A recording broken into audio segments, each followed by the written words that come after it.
Ouh là là. C'est la rentrée et comme d'habitude, tous les fils ne sont pas nécessairement tous déjà bien branchés.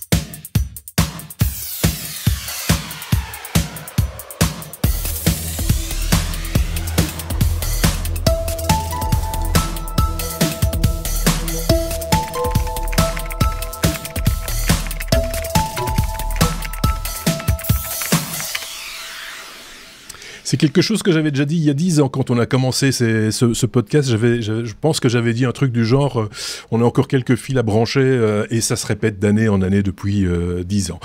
Saison 11 des Technos avec un épisode 458 pour démarrer cette saison. J'ai avec moi Sébastien d'un côté et de l'autre David pour bien entamer avec force cette saison. Bonjour Sébastien. Bonjour Marc. Sébastien qui n'a plus beaucoup de cheveux comparé à la saison 1. Oui, j'étais surpris. Pas la même couleur tout à fait non plus. Totalement, mais qui a beaucoup plus de barbe. Voilà, c'est ça. David, on se connaissait pas encore il y a 10 ans, mais je pense que tu n'as pas changé beaucoup. Je ne sais pas pourquoi je dis ça. J'ai changé de couleur de cheveux aussi.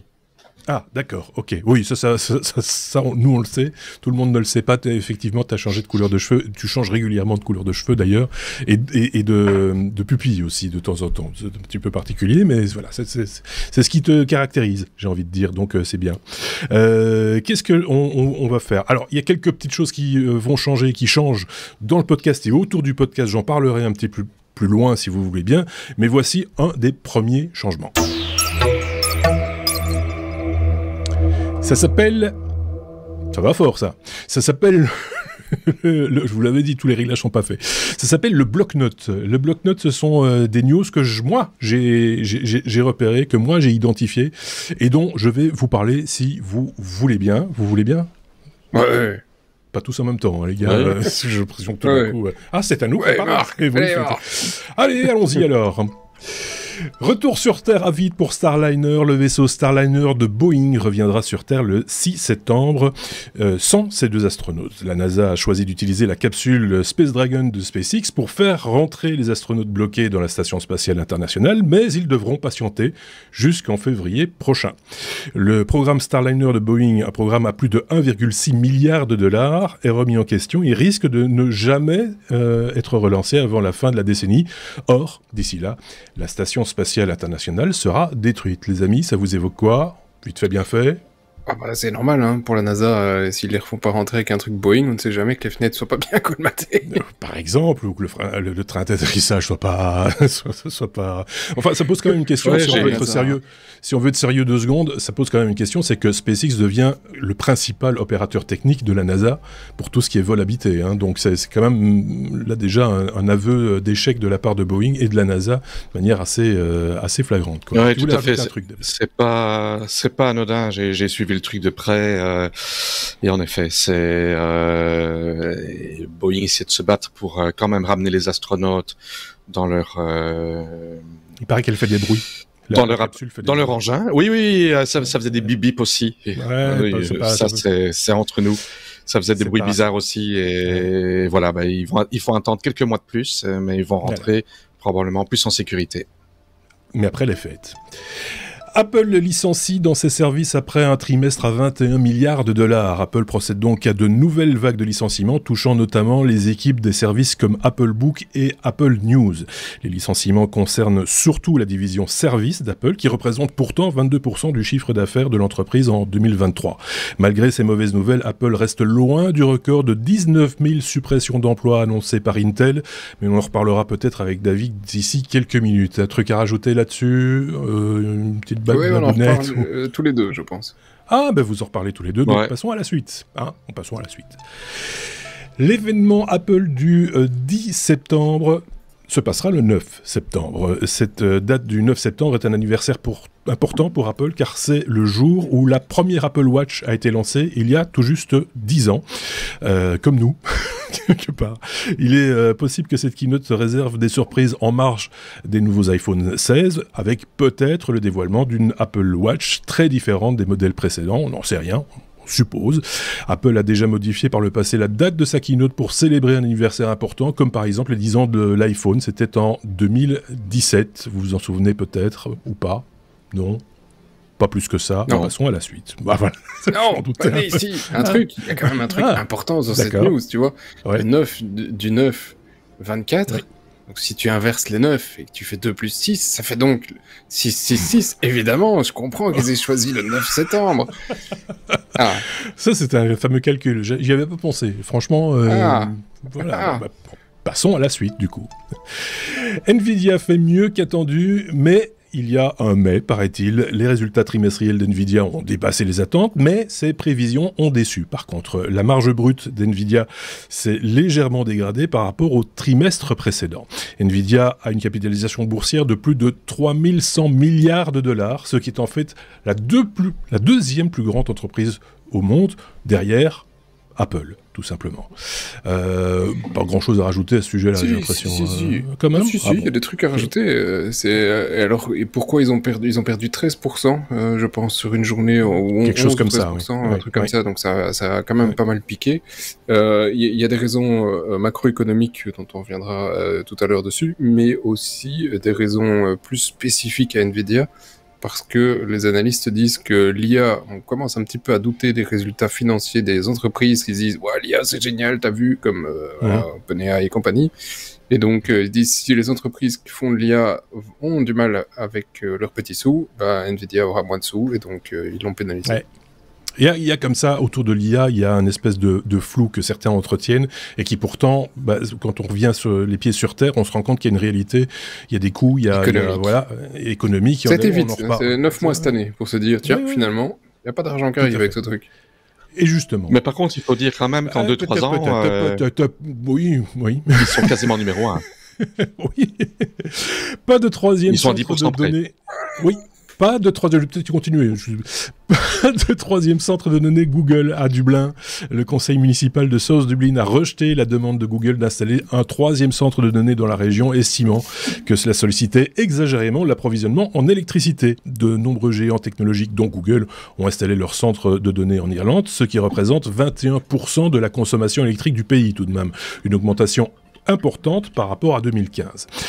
Les défenseurs de l'environnement ainsi que les politiques s'opposent de plus en plus à l'installation de nouveaux centres de données énergivores, tandis que les entreprises technologiques en ont toujours davantage besoin, entre autres à cause de l'IA, évidemment, j'imagine. Non ? Entre autres. Chances, hein. Ils ont eu une grosse augmentation, ouais. Mais je suis étonné. On parlait de Nvidia juste avant. Leur dernier supercalculateur, il faut quasiment une centrale nucléaire pour l'alimenter. Ouais, donc c'est déjà un cinquième de l'énergie d'un pays déjà qui part dans les data centers et les calculateurs. C'est quand même déjà une forte pression sur les opérateurs et sur la population aussi en même temps, de manière générale. Tu voulais rajouter un truc, Sébastien, je le vois. Oui, je suis étonné parce qu'à la base, dans leur data center, ils essayaient d'être plus ou moins neutres, de produire ce qu'ils consommaient, ou en tout cas... Et donc, s'ils consomment 21% de l'électricité du pays, c'est qu'ils produisent pas encore assez, les gars. Ah oui, c'est ça. Effectivement. Tiens, ça c'est un truc, ça va vous plaire, tous les deux. Linux en progression. La part de marché de Linux sur les machines de bureau passe à 4,55% à l'échelle mondiale. Il y a plus de 3% en France, ce qui montre un gain d'intérêt pour le système d'exploitation. En Inde, par exemple, la part de marché de Linux sur les desktops atteint 16,51%, soit la plus importante jamais enregistrée pour un pays. Ça s'explique par le soutien des universités, des agences gouvernementales et de l'armée. Le lancement de Stream Deck de Valve, par exemple, basé sur SteamOS et donc sur Linux, pourrait favoriser aussi l'adoption donc de Linux en démontrant la possibilité d'avoir une expérience de jeu comparable à Windows. Certains analystes considèrent aussi, par exemple, que la combinaison des parts de marché Linux et Chrome OS, on l'oublie un peu vite, représente en réalité 6,32% du marché, un chiffre qui commence réellement à compter finalement. Non ? C'est bien. Non, c'est très bien. Et qu'est-ce que j'allais dire là-dessus ? Pour les usages quotidiens de Madame Tout-le-Monde, Monsieur aussi, c'est largement suffisant. Ça fonctionne super. T'as besoin d'un navigateur, t'as besoin d'un clé en mail, et éventuellement de voir un truc pour des photos. Ouais. Seulement, il y a quand même beaucoup moins de Monsieur, Madame Tout-le-Monde avec des ordinateurs aujourd'hui tels qu'on les connaît, enfin, le desktop, quoi. C'est la tablette, c'est le smartphone, c'est ou la console de jeu, Valve.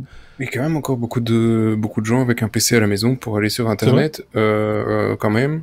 Mais il y a d'autres facteur qui favorise Linux, en l'occurrence, c'est la fin de Windows 10 tout doucement, et Windows 11, Microsoft n'est pas très ouvert sur le hardware qui est un petit peu plus ancien. Donc, en un coup, ton hardware, soit tu le remplaces, soit tu changes d'OS. Donc, je suis pas sûr que Microsoft ait 100% maîtrisé les conséquences de certaines de leurs décisions. Okay. Donc, voilà, tant mieux pour l'OS libre. Bien sûr. Le ZX Spectrum pour les fêtes de fin d'année, ça vous tente? Vous savez, le ZX Spectrum, une machine culte des années 80, sera réédité pour les fêtes de fin d'année 2024 avec 48 jeux inclus. Et cette réédition, appelée de Spectrum, sera toutefois modernisée avec une sortie HDMI et des ports USB pour les manettes ou les joysticks. Les 48 jeux préinstallés incluront des classiques comme Manic Miner, Diobit ou Alien Girl. Le Spectrum sera disponible le 22 novembre 2024 au prix annoncé de 99,99 €. Voilà. Ça vous tente, un petit Spectrum, David? Ouais, ça me tente, mais je préférerais un truc qui n'est pas émulation.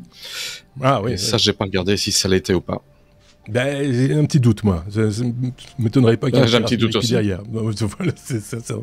Voilà, passera à la suite.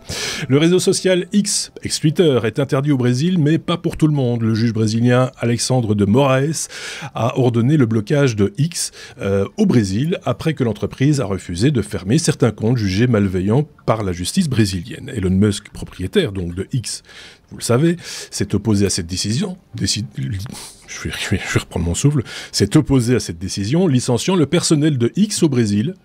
1-0 pour Musk. Le juge a alors gelé les comptes bancaires de Starlink, une autre société d'Elon Musk évidemment, un partout. Par contre, Starlink n'appliquerait pas le blocage tant que les autorités n'auront pas débloqué les avoirs de Starlink saisis au Brésil. Retour au match nul. En réponse, les autorités pourraient révoquer la licence d'exploitation de Starlink, mais la société pourrait continuer tout de même à fournir ses services sans licence. Je pense qu'on n'a pas fini de compter les points entre le Brésil et Elon Musk. Je ne sais pas ce que vous en pensez. Je pense pas que le Brésil va gagner. Non. Pourtant. Je me demande si l'Europe va pas embrayer à un moment. Mais voilà, c'est ça aussi, c'est exemplaire. J'ai l'impression que là aussi, ça pose des questions et que l'Europe, en tout cas, observe ce que fait le Brésil par rapport à cette situation. Mais il faudrait quand même pas non plus que Musk gagne à tous les coups. Parce qu'à ce moment-là, ça finit la démocratie, quoi. On passe à autre chose, soyons clairs. Ouais, en Europe, on a plutôt tendance à mettre en prison. Mais bon, voilà. Ouais, ça c'est un autre problème. Les conséquences de la mission DART de la NASA, vous vous rappelez de la mission DART de la NASA? Non, la mission DART de la NASA qui a réussi à dévier la trajectoire d'un astéroïde, c'était en 2022. 2 ans plus tard, on constate que les conséquences peuvent se révéler désastreuses. Les débris causés par la collision pourraient en effet entrer eux-mêmes en collision avec des satellites ou même l'ISS et causer une pluie de météorites artificielle sur la Terre. Bien que les débris ne devraient pas survivre à l'entrée dans l'atmosphère, les chercheurs s'attendent à une première pluie d'étoiles filantes artificielles de l'histoire. Ça nous rappelle que jouer avec Mère Nature est rarement sans conséquences. Qu'est-ce que vous en pensez là aussi? Il ne faudrait pas essayer de faire ce genre de choses, pas toucher aux règles de la nature. C'est pas malin. Bravo. Bravo. Effectivement. En même temps, on sera protégé le problème, c'est de Starlink. Oui. C'est pas tous les mêmes temps. Un satellite qui explose, ça fait des débris c'est une réaction en chaîne. Et on risque à se retrouver à ne plus pouvoir avoir de satellite en orbite pendant X années. Un petit temps, donc effet boule de neige, effectivement. On termine avec le stratagème de l'entreprise X-Robots pour créer l'illusion de robots humanoïdes. Des femmes robots présentées lors d'un festival de robotique en Chine étaient en réalité de vraies femmes, déguisées en robots. On les a vues à la cantine d'ailleurs.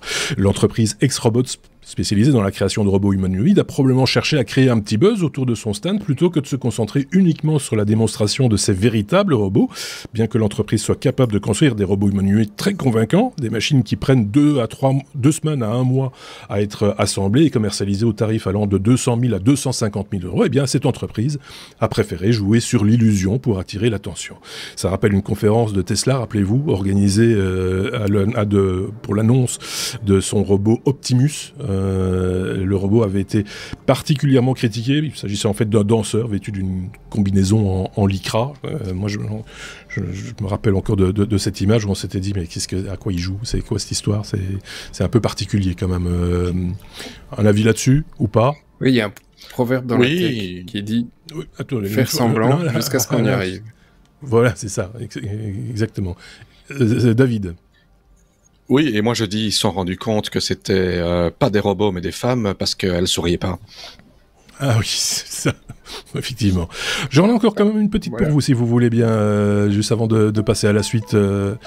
Parce que celle-là, elle est quand même crusty chouette. C'est gouv.fr qui est cybersquatté. Gouv, le site gouvernemental en France, souvent utilise donc cette URL de premier niveau. Gouv.fr, un site web nommé couv.fr avec un Q et non un G, a été enregistré et qui cherche à tromper les utilisateurs en étant très proche du site officiel Gouv avec un G. Gouv.fr. Il suffit de peu pour pas voir la différence. Par exemple, s'il y a un soulignement dans un hyperlien ou en fonction des différentes typos, on voit pas la différence entre le G et le Q. De nombreux sous-domaines inquiétants ont donc été créés, comme messervices.étudiants.couv.fr ou legifrance.couv.fr, etc. Même des sites officiels, comme Legifrance d'ailleurs, ont fait l'erreur de lier vers couv.fr. Ils se sont fait avoir eux-mêmes. Le nom de domaine couv.fr a été gelé par la FNIC, donc l'association qui gère les noms de domaine en France, mais il semblerait que l'adresse est encore fonctionnelle et redirige maintenant vers perdu.com. Si vous êtes perdu, je vous invite à aller regarder perdu.com, vous allez vous y retrouver. Des solutions pour différencier visuellement les noms de domaines similaires sont discutées, comme l'affichage en majuscule, mais je pense que ça ne va pas régler beaucoup de problèmes. Je ne sais pas quel est votre avis de votre côté. Pas tous en même temps. Ce n'est pas une histoire de G, mais QSC, ça commence par la même lettre. QSC, ça commence par la même... Je n'ai pas compris. Quelqu'un m'explique, parce que j'ai pas compris. Non, personne m'explique. J'ai compris. Ouais, non, il fait chaud. Oh là là, il fait chaud. Ah. Bon, bah oui. Dans les commentaires. Si vous avez, ça c'est un truc que je vais lancer tout de suite. Lançons le jeu du. Avez-vous compris? Si vous avez compris, n'hésitez pas à nous laisser des commentaires. On sera une joie de découvrir ce que vous avez compris. Si vous avez compris. Je propose qu'on passe à vos news parce que finalement, c'est à vous de bosser aussi un petit peu.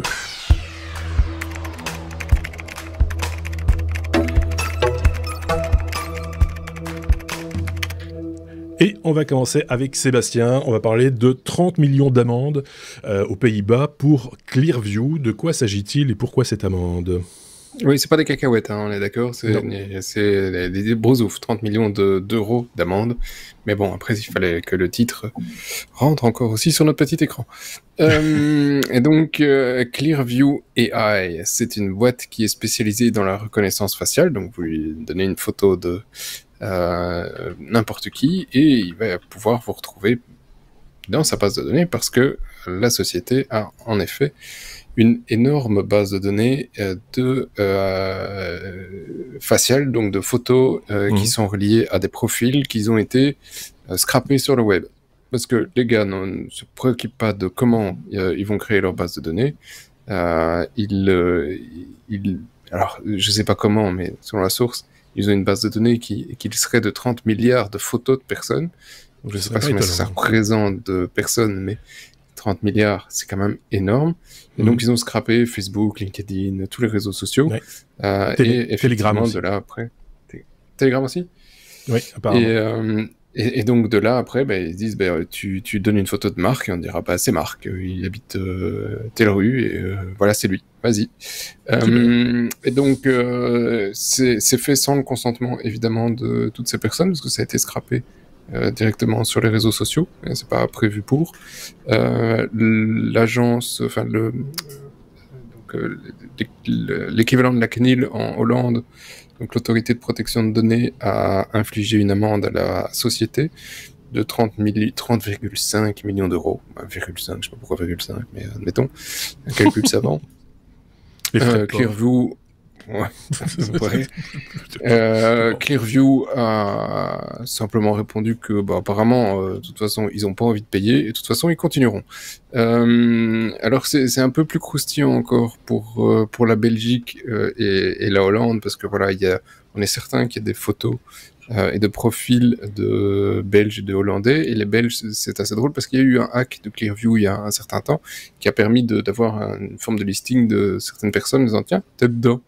Et on s'est rendu compte qu'il y avait des profils et des recherches qui ont été faites. Donc il y a eu des clients de Clearview en Belgique. Et les clients de Clearview en Belgique n'étaient autres que la police fédérale qui s'était dit tiens, on va utiliser ce truc pour voir ce que ça donne.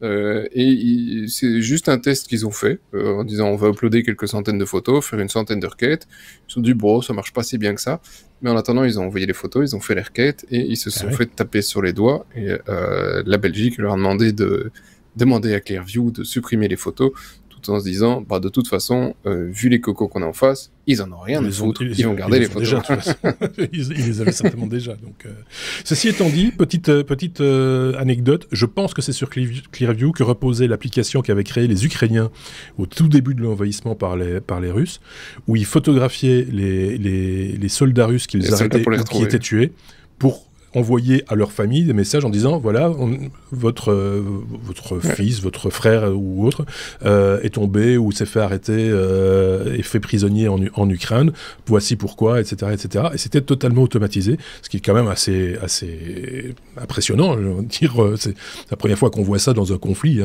faut être honnête. Et je pense que ça reposait sur l'outil Clearview. Mais ça fonctionne toujours, hein. La société n'a pas arrêté ses services. Hein. Oui, mais je parlais de ce service-là spécifiquement, je ne sais pas si c'était... Voilà. Donc, je pense que voilà. Il y a des chances. C'est probable que ça fonctionne toujours. On a fait le tour ? Est-ce qu'on a fait le tour ? On a fait le tour. On a fait le tour. J'ai perdu mon bouton.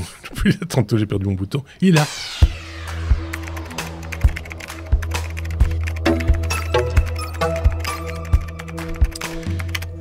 David, Intel opère une restructuration majeure avec des ventes, des cessions de parties d'entreprise, etc. Tu vas tout nous expliquer.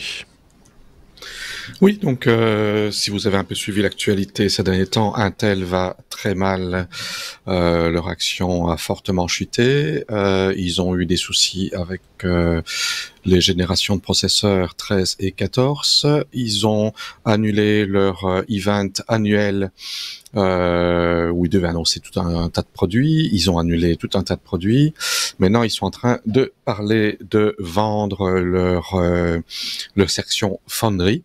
Et en fait, section Foundry, c'est la fabrication de silicone, et c'est apparemment ce qui est la plus grosse hémorragie chez eux. La nouvelle a été bien prise dans le sens que ça a fait un petit peu rebondir l'action. Il parle également de revendre la section Altera. On en avait parlé à X podcast sur les FPGA que Intel avait racheté Altera et AMD avait racheté Xilinx, qui étaient les deux acteurs majeurs sur les FPGA. Intel maintenant parle de revendre ça, et ça c'est au grand bonheur de TSMC et d'AMD. AMD se porte volontaire de racheter Altera et devenir quasiment un monopole sur les FPGA. Et TSMC qui fabriquait les puces Altera avant qu'Intel rachète, les reproduirait. Donc voilà, Intel, on en a parlé, vire 19 000 personnes, je pense, si je me trompe pas, ce qui est plus de 15% de leurs employés. Et le patron d'Intel dit que ça va être assez compliqué dans l'avenir proche pour eux. Voilà. C'est étonnant, hein, parce que je me rappelle encore très bien, Sébastien, il y a quelques temps de cela, tu disais, tiens, l'arrivée du nouveau CEO, c'était il y a 1 an ou 2, peut-être. Non, c'est presque 2 ans maintenant qu'il est là. Presque 2 ans qu'il est là, tu promettais, enfin en tout cas tu supposais que ça allait relancer... promettais rien. Non, mais ça, t'étais quand même assez positif. Faut être... t'étais positif. T'étais positif. Oui. T'étais pas négatif. Oui, et on peut retrouver le truc. Oui, il y a des traces. En général, dans les sociétés, tu as une forme d'alternance.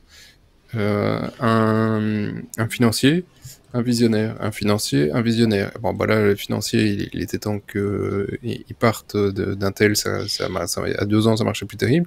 Et donc, ils ont pris un tech qui pouvait être un très bon visionnaire. Alors, soit il est toujours...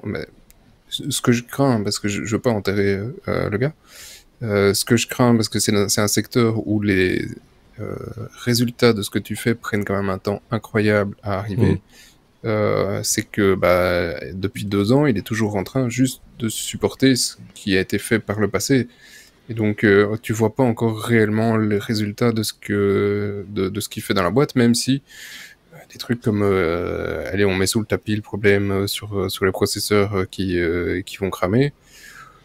Il y a des choses qu'effectivement, David en sait quelque chose. Les processeurs montaient un petit peu en charge. Hein. Oui. Leur très gros souci, c'est la section fonderie, parce que construire une usine de fabrication de silicone, c'est pas quelque chose qui se fait en 1 an, ni en 2, ni en 3.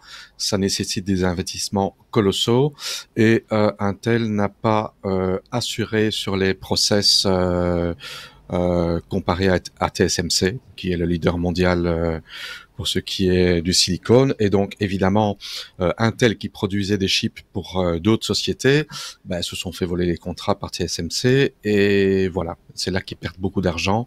Et c'est pour ça qu'ils parlent de se séparer ou de revendre cette section-là, qui a fait remonter un petit peu l'action. Ok.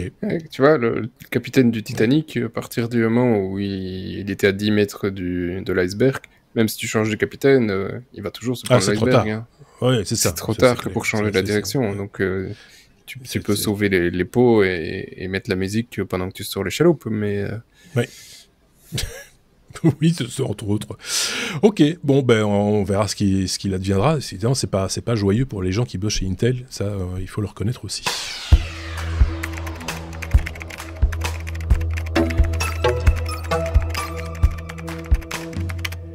Ça se passe pas super bien non plus dans le monde du jeu vidéo ces derniers temps.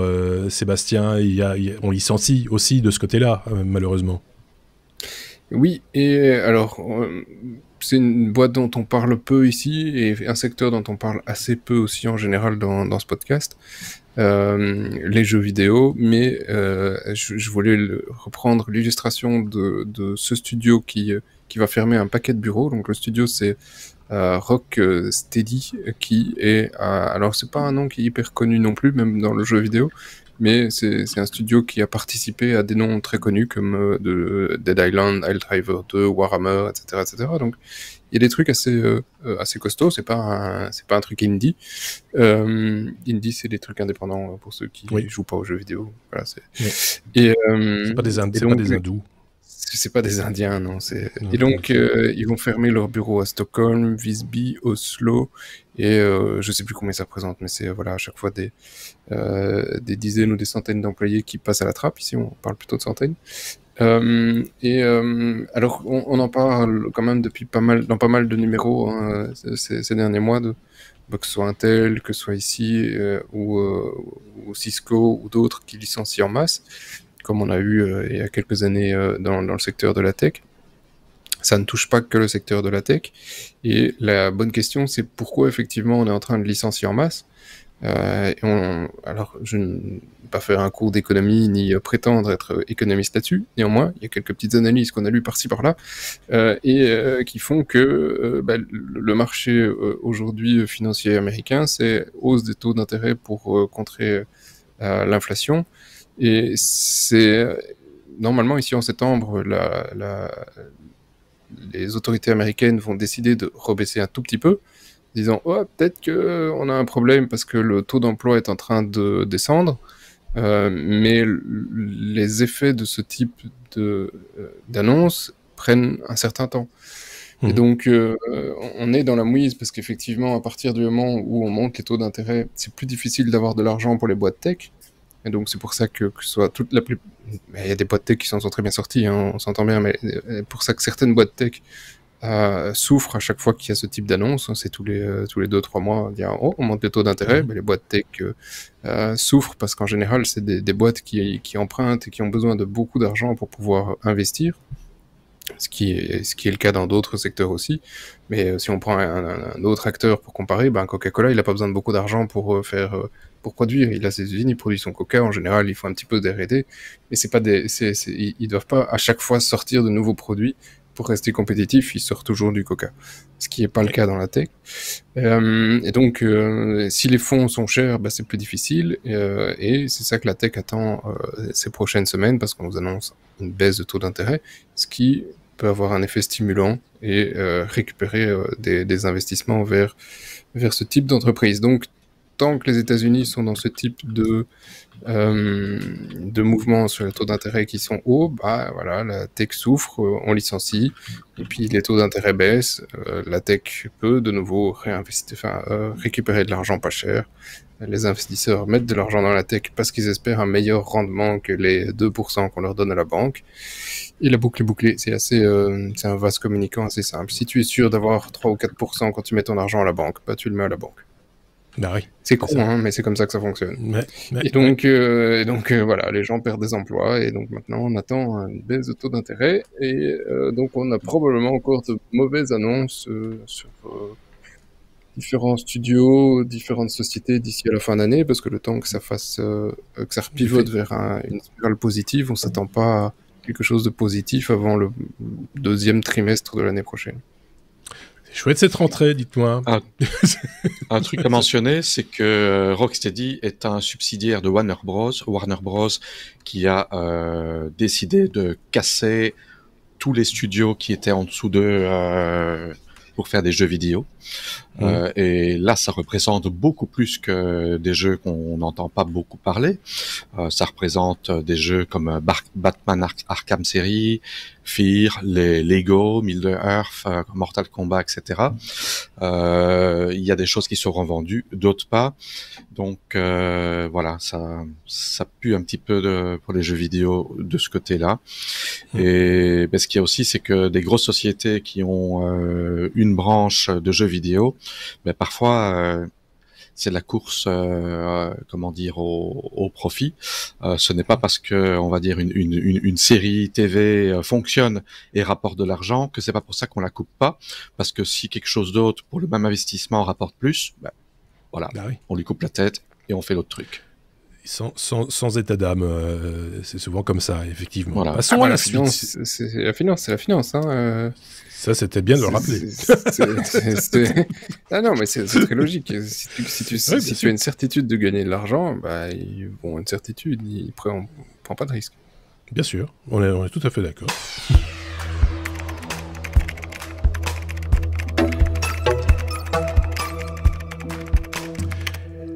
David, on va parler de bio-ordinateurs, donc de cerveau à louer ou à vendre.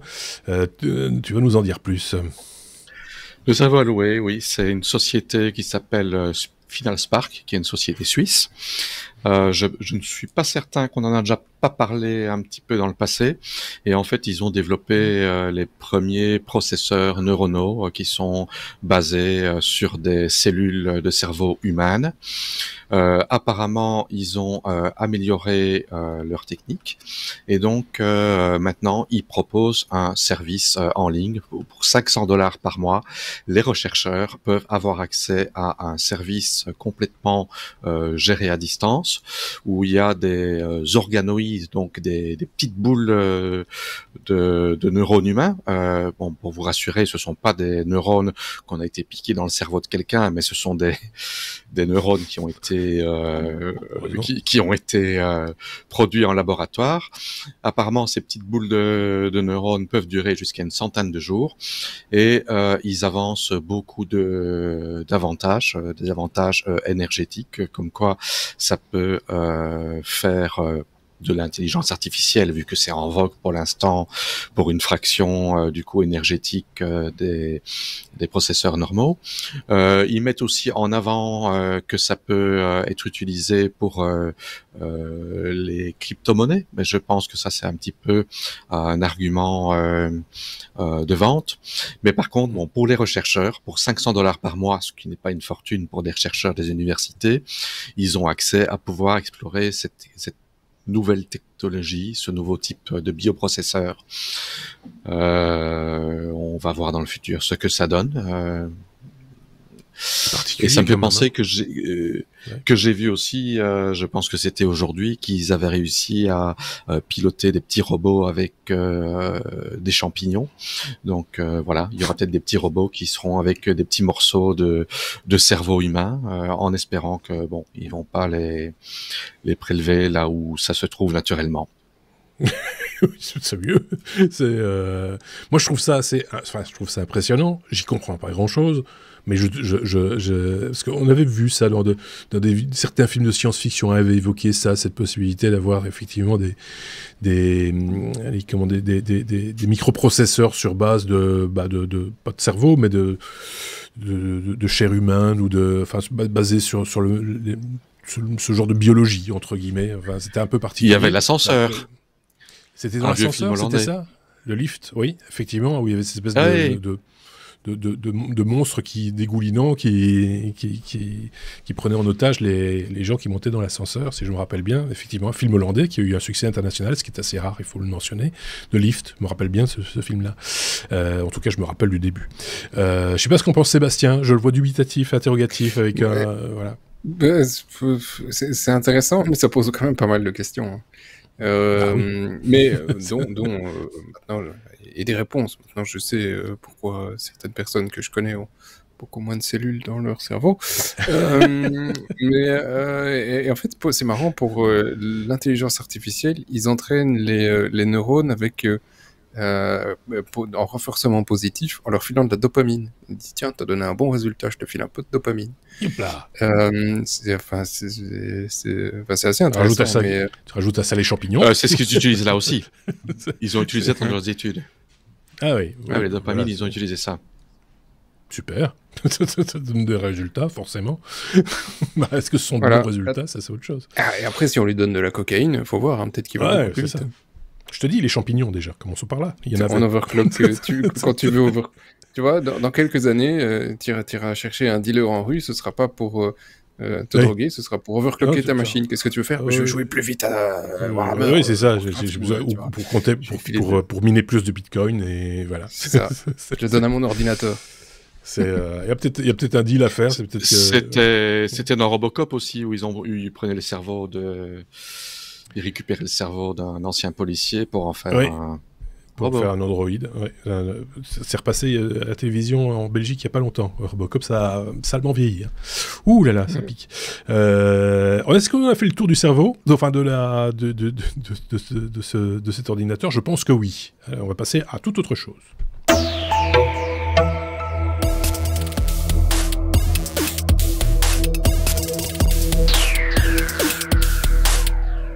On avait juste envie de vous poser cette question. Quoi de neuf? Le petit clic-ti. Le petit clic-ti.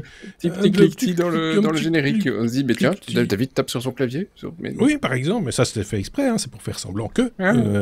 J'ai rien touché, moi. Ah non, mais t'inquiète, c'était chez moi.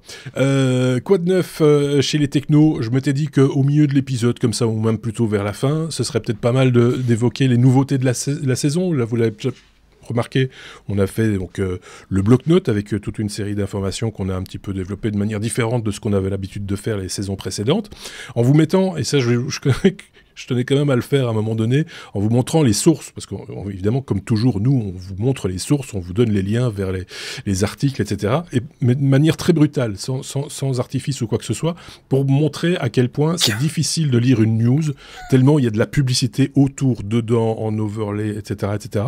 Je vous la livre comme ça, sans aucun artifice. Ça, peut-être que si vous avez vu la vidéo, vous vous en êtes rendu compte, parce que ça fait partie de la vidéo aussi, évidemment. C'est juste pour un peu la blague, mais en même temps, ça en dit long aussi sur la problématique sur le web aujourd'hui, de toutes ces fenêtres qu'on doit cliquer pour fermer, machin, etc. Je parle même pas des cookies et autres. Ça devient quand même un peu difficile de suivre l'actualité dans ces conditions-là. Je voulais juste le mettre un tout petit peu en évidence. J'ai parlé de rentabilité.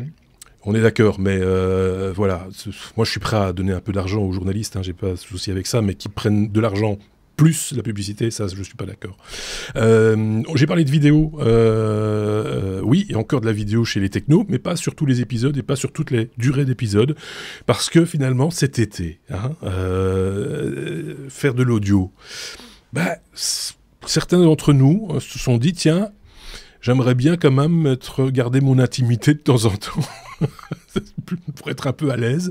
Et donc, certaines parties d'épisodes, ou certains épisodes complets, peut-être, je ne sais pas, un jour, peut-être, ne seront qu'en audio. Mais vous aurez quand même la possibilité de nous écouter via YouTube, puisque la chaîne YouTube existe, et on l'a alimentée d'ailleurs encore durant cet été. Mais voilà, certaines personnes parmi nous, et dans certains cas de figure, on préfère garder certaines parties intimes, si je puis m'exprimer ainsi. Si j'ai fort chaud, je préfère l'audio aussi. Ah oui, tu vois, c'est ça. C'est la Thaïlande, c'est quand même, voilà, c'est chaud, quoi. Mais même, des fois, pour être juste à l'aise. Alors, et tout ce qui est en dehors du cadre, ça, on vous en parle pas déjà.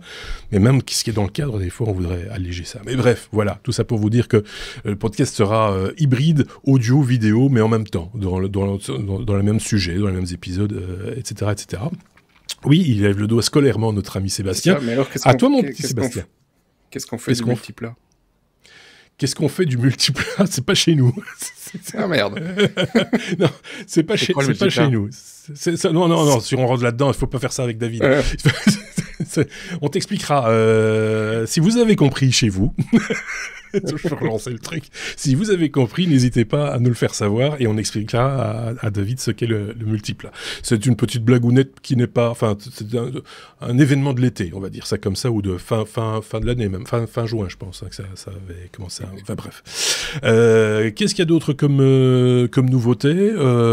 C'est à peu près tout, sauf que vous allez sans doute de temps en temps avoir plus de chroniqueurs dans un épisode, par exemple. Vous voulez un exemple ? Je vous pose la question à vous, Sébastien. Bah oui, on veut bien un exemple. David, parce que vous voulez un exemple. Alors je cherche le bouton, parce qu'il y a un bouton spécial pour ça, que j'ai retrouvé et qui se trouve là.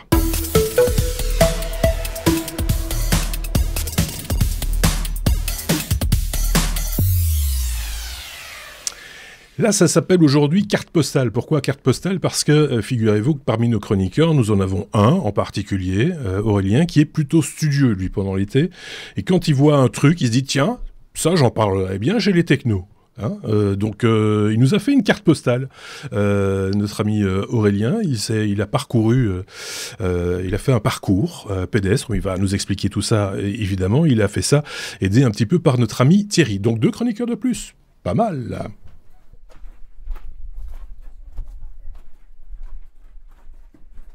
Je vous emmène à l'aqueduc du Foulon, dans le sud-est de la France, dans les contreforts au-dessus de Nice, dans les Alpes-Maritimes, sur les villes de Bar-sur-Loup, Gourdon.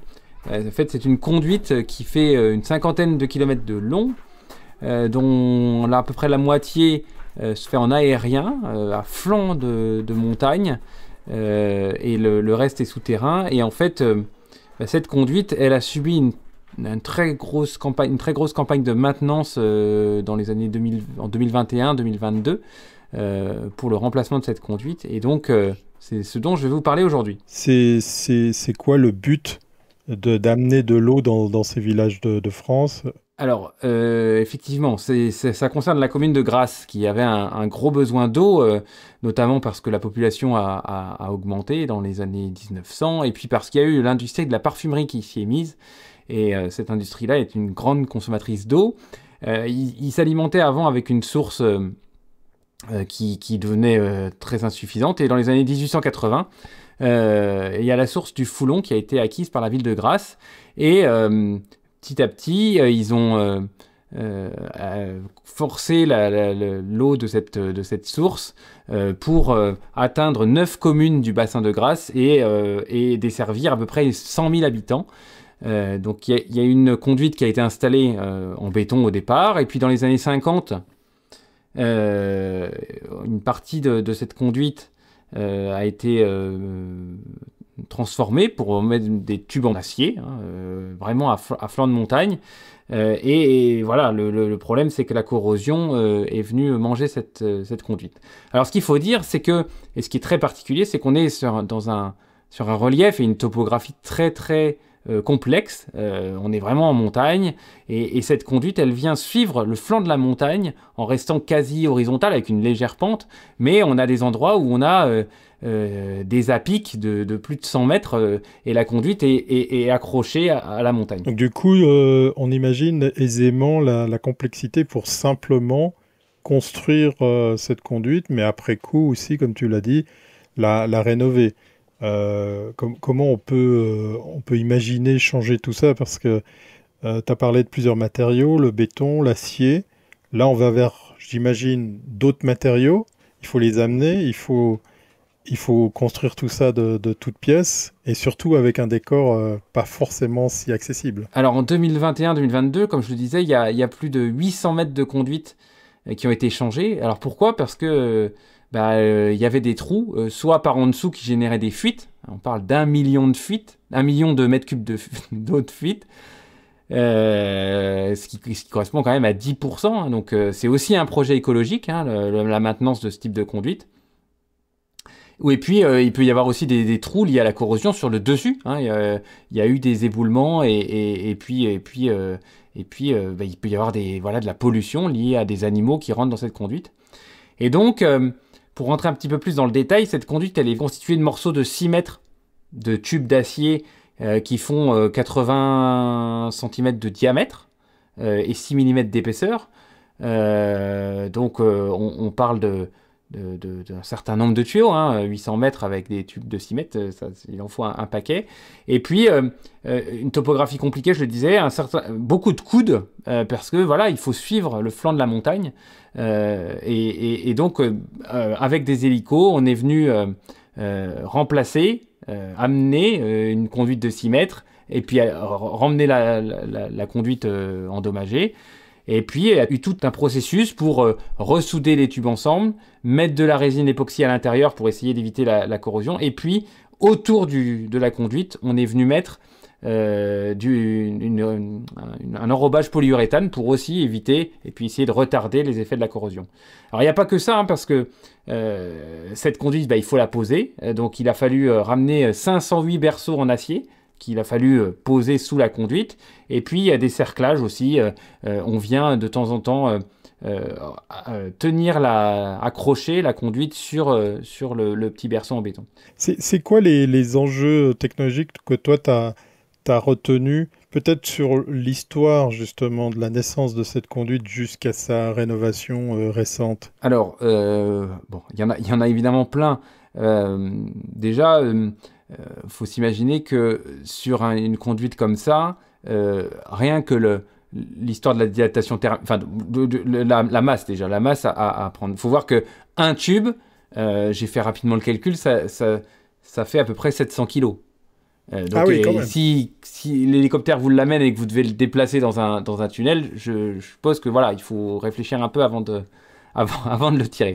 Et puis, il y a la masse, parce qu'un tuyau rempli, il y a pas loin de 3 tonnes d'eau dedans. Donc, même si la conduite n'est pas complètement pleine, vous imaginez bien que tout ce qui soutient la conduite, et lorsque la conduite est accrochée littéralement à la roche, il a fallu s'ancrer et puis tenir des masses très très importantes. Deuxième chose, il y a l'histoire de la dilatation thermique. J'en parlais légèrement tout à l'heure, mais faut s'imaginer qu'entre l'été où il fait très chaud et puis l'hiver où il fait très froid, enfin il fait plus doux que dans nos latitudes, mais il fait quand même plus froid que l'été. La conduite doit bouger. Et il y a des histoires de dilatation. C'est pour ça qu'ils n'accrochent pas la conduite sur tous les berceaux de soutènement, parce que il faut permettre à la conduite de jouer en fonction de la dilatation et des variations de température. Oui, il faut prévoir ce travail du métal comme on le connaît par exemple sur les rails de chemin de fer ou d'autres éléments métalliques. Ouais. Exactement. Et je pense que là, les travaux ont coûté plusieurs millions d'euros. Hein.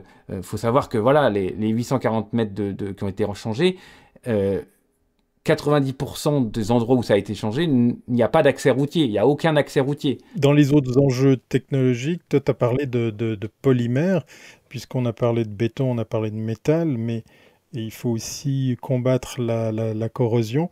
Comment ça fonctionne pour arriver à se dire que là, cette rénovation, elle va durer dans le temps pour faire qu'il y ait moins de fuites et puis surtout moins de corrosion. La conduite initialement était à l'air libre, donc forcément l'oxygène fait son effet et vient à bout année après année de l'épaisseur du métal. Là, on voit qu'ils ont quand même envisagé une solution plus pérenne, à mon sens, qui est d'enduire. Alors je pense que c'est une question économique aussi. Je pense que mettre du polymère, enrouler du polymère autour et le souder, ça coûte moins cher et c'est moins compliqué peut-être que de peindre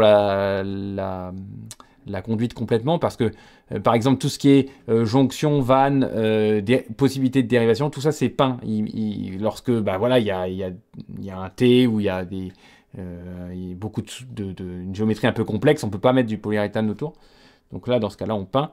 Mais c'est vrai que voilà, c'est autant de contraintes par la topographie, par les mètres cubes d'eau qu'on passe là-dedans, par le poids, par la dilatation thermique. C'est autant de problèmes qu'il faut résoudre. Et pour autant, il faut savoir que voilà, toute l'industrie de la parfumerie et plus de 100 000 habitants ont de l'eau potable grâce à cette canalisation, ce qui est assez unique. En conclusion, c'est assez fou, c'est de savoir que cette technologie d'amener de l'eau si loin, elle date de plusieurs dizaines, voire plus d'une centaine d'années. Ce projet continue à exister. Cette façon d'amener de l'eau est toujours pérenne. Je pense que, maintenant que la conduite a été faite par nos ancêtres, je pense que même si le coût de la maintenance dans les conditions dont on a parlé est certainement très très élevé, je pense que c'est quand même un moyen assez économique d'obtenir de l'eau, surtout dans ces régions-là de nos jours. Donc voilà, c'est un grand chantier qui, à mon sens, est quand même un chantier écologique, puisqu'on évite quand même 10% de fuite, ce qui est loin d'être négligeable. Et qui permet de garder une industrie, des gens dans des villages et de maintenir un patrimoine. Ça fait, à mon sens, partie du patrimoine. Donc, voilà. Encore de la belle innovation française. On rappelle peut-être juste le nom de cet endroit. L'aqueduc du Foulon. Alors, ce que je n'ai pas dit, c'est que j'ai découvert cette conduite lors d'une randonnée pédestre que vous pouvez parfaitement faire et qui vous permet de longer cette conduite, soit sur un petit chemin gravillonneux le long, soit en passant sur des passerelles au-dessus, ainsi de suite. Et la grosse particularité de cette randonnée, c'est que la conduite traverse une trentaine de tunnels creusés dans la roche à l'époque, dans les années 1950, et la totalité du tunnel fait quand même 2,6 km. Donc c'est une randonnée très spécifique dans ce cadre-là, puisque à la fois vous êtes en pleine montagne, sur un terrain qui est quasiment plat parce que vous suivez la conduite, et puis vous êtes tantôt sur un petit chemin le long, tantôt sur des passerelles qui sont accrochées à côté de la conduite, tantôt dans des tunnels. Voilà, il faut d'ailleurs se munir d'une lampe parce qu'il y a certains tunnels qui sont quand même longs et on ne voit pas forcément, ça peut tourner, donc on ne voit pas forcément l'extrémité. En tous les cas, c'est assez remarquable et c'est vraiment à faire, même si vous aimez la randonnée et la technologie, vous verrez des belles choses. Le duo gagnant, et c'est tellement remarquable que ça valait la peine de le souligner, parce que c'est une particularité, c'est qu'on peut marcher à côté de cette installation, on peut la longer, comme tu le disais, que ce soit dans les tunnels ou au travers des passerelles. Si vous souhaitez faire cette randonnée, renseignez-vous quand même, parce que il y a certains tronçons qui ont été fermés par le passé pour des causes d'éboulement, et ne prenez pas le risque. Il y a même des endroits où il y a carrément des structures métalliques au-dessus de la conduite, puisqu'il doit y avoir régulièrement des chutes de pierre, et on essaye d'éviter que ça vienne endommager la conduite. On vous invite à aller le découvrir. Munissez-vous d'une lampe de poche, on l'a compris, pour ce qui était d'aller dans les tunnels. Ben voilà, jolie balade. Je ne sais pas ce qu'en pensent mes petits camarades. Je vais leur redonner la parole parce que je pense que leur micro ne s'est pas rouvert dans la foulée, chose qui arrive de temps en temps. Ça vous a plu? C'était agréable? C'est rafraîchissant? Allez, encore.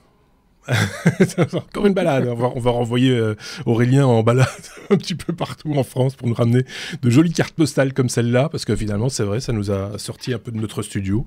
Et j'espère que ça vous a fait balader chez vous aussi un petit peu. Mais est-ce qu'on va l'envoyer en camion? Pourquoi en camion? Comme Jamie. Ah oui, c'est pas censé. Pourquoi pas c'est une bonne idée de reprendre ce concept-là. Non, mais voilà. Alors, si vous, chez vous, avez... c'est le fil rouge de cet épisode. C'est la saison qui a du mal à redémarrer pour David, j'ai l'impression. Ça va revenir progressivement. Pour nous aussi, il faut dire, il faut se remettre un petit peu dans le bain. J'espère que cet épisode, et en plus, il commence à faire chaud. J'espère que cet épisode premier de la saison 2011 vous a plu. 2011 Non, comment on a fait 2011 saison 11, oui. Pardon. J'ai eu peur. Non. C'est perfect, tout est perfectible, c'est ce que je voulais vous dire, même mon propos. N'hésitez pas à nous faire vos petits commentaires, et puis n'oubliez pas également, et ça j'ai oublié de le dire là tantôt, que nous avons maintenant une newsletter à laquelle vous pouvez vous abonner, et par laquelle vous serez notifié des sorties des nouveaux épisodes. On vous expliquera aussi quand ça se produit, ce qui se passe dans la vie même du podcast, un peu en interne, et c'est là aussi que vous allez retrouver notre veille technologique hebdomadaire, puisque nous avons décidé de ne plus la partager sur les réseaux sociaux, mais via cette infolettre hebdomadaire. Pas plus d'un mail par semaine, on va pas vous spammer, n'ayez crainte, donc vous pouvez vous abonner avec tranquillité, j'ai envie de vous dire, et donc c'est là que vous aurez aussi tous les liens vers les articles dont on parle et les news dont on parle, en plus évidemment de ce qu'on vous met dans la description de chaque épisode et sur notre site lestechno.be. Je pense que je suis arrivé au bout après presque 56 minutes d'épisode. On va se dire au revoir, jusqu'à bientôt. Ouais, dernier truc. Oui. Pour ceux qui nous regardent donc sur YouTube, ceux qui nous écoutent, si vous voulez aller répondre à cette question, allez regarder une seconde sur YouTube. Ça fera plaisir à Marc. Regardez, on a un arrière-plan, mais que représente-t-il? C'est ça, la question à laquelle on ne répondra pas avant le mois de juin. Voilà. Comme ça va. Merci à vous deux, merci à tous, à très bientôt, au revoir.